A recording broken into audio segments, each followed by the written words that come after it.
இந்த அரசாங்கத்தின் கீழ் ரவி செனவிரட்ன மற்றும் ஷானி அபேசேகர் ஆகியோர் பதவிகளை பெற்றுக்கொண்டமை குறித்து அஞ்ச தேவையில்லை.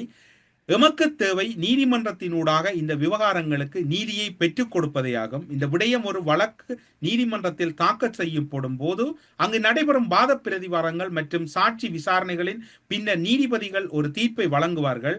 நாம் செய்ய வேண்டியது அந்த தீர்ப்பை ஏற்றுக்கொண்டு நீதிமன்றத்தின் ஊடாக கருத்துக்களை முன்வைப்பதை தவிர வெளியில் இருந்து கொண்டு தேவையற்ற விவாதங்களை செய்வது அர்த்தமற்ற விவகாரம் என்று அவர் குறிப்பிட்டிருக்கின்றார். அவர் கூறியதில் நியாயம் இருக்கின்றது. நீதிமன்றத்தை விமர்சிக்காதீர்கள்.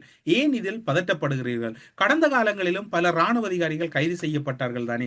இவர் மட்டுமா ஒரு புதினமான ராணுவ அதிகாரிகள் என்பது யாருடைய தரப்பு நியாயமாக இருக்கிறது? மஹிந்த ராஜபக்சவோடு உடன் இருந்த வாசுதேவையினுடைய கருத்தாக இருக்கின்றது. இதுதான் நாங்கள் மிக உன்னிப்பாக அவதானிக்கப்பட வேண்டியிருக்கின்றது.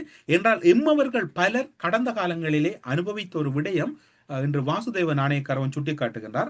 தடுப்பு காவலில் இருக்கும்போது சலைவுக்கு ஏற்பட்டதாக கூறப்படும் அவமானங்கள் மற்றும் கசப்பான அனுபவங்கள் குறித்து விசாரணை செய்த அதிகாரிகளுக்கு எதிராக சட்ட நடவடிக்கை எடுப்பதற்கான வழிகள் திறந்தே உள்ளன. ஆனால் அதற்கு அவர் முதலில் உயிருடன் இருக்க வேண்டும். ஷலே உயிருடன் இருந்தால்தான் இதனை கூட எடுக்க முடியும். எனவே சலே தனது உண்ணாவிரத போராட்டத்தை கைவிட வேண்டும். போராட்டத்தை நிறுத்தி மருத்துவ சிகிச்சைகளை பெற்று உடல் ரீதியாக தேற வேண்டும் என அவர் குறிப்பிட்டிருக்கின்றார். இப்போது சுரேஷ் சல விவகாரத்தில் முக்கிய இடத்தில் இருப்பது அவருடைய கணனி.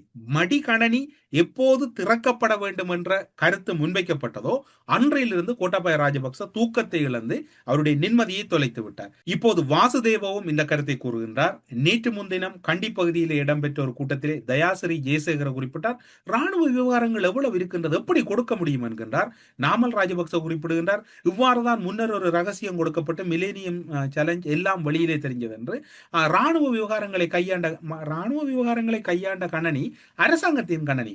அரசாங்க அதிகாரி ஒருவர் அவருடைய பதவியில் இருந்து ஓய்வு பெற்று செல்லுகின்ற போது முழு தகவல்களையும் அரசுக்கு வழங்கிவிட்டு செல்ல வேண்டும். இதுதான் அங்க இருக்கக்கூடிய அரச விதிக்கோவையின் நடைமுறையாக இருக்கிறது. அதனை எப்படி சுரேஷ் சலே மீற முடியும்? சலேயின் கணனிக்கான கடவுச்சொல்லை அதிகாரிகள் கோரியுள்ளதாக அறிய முடிகிறது. கணனியின் கடவுச்சொல்லை வழங்க முடியாதுகனின் அதற்கான காரணத்தை அவர் தெளிவுபடுத்த வேண்டும். வாசுதேவன் இந்த வினா என்பது மிகவும் பெருமதி மிக்க வினா. தான் முன்னெடுத்த புலனாய்வு விசாரணைகள் மற்றும் சேகரித்த ரகசிய தகவல்கள் அனைத்தையும் கணனியிலே இருப்பதாக அவர் கூறக்கூடும்.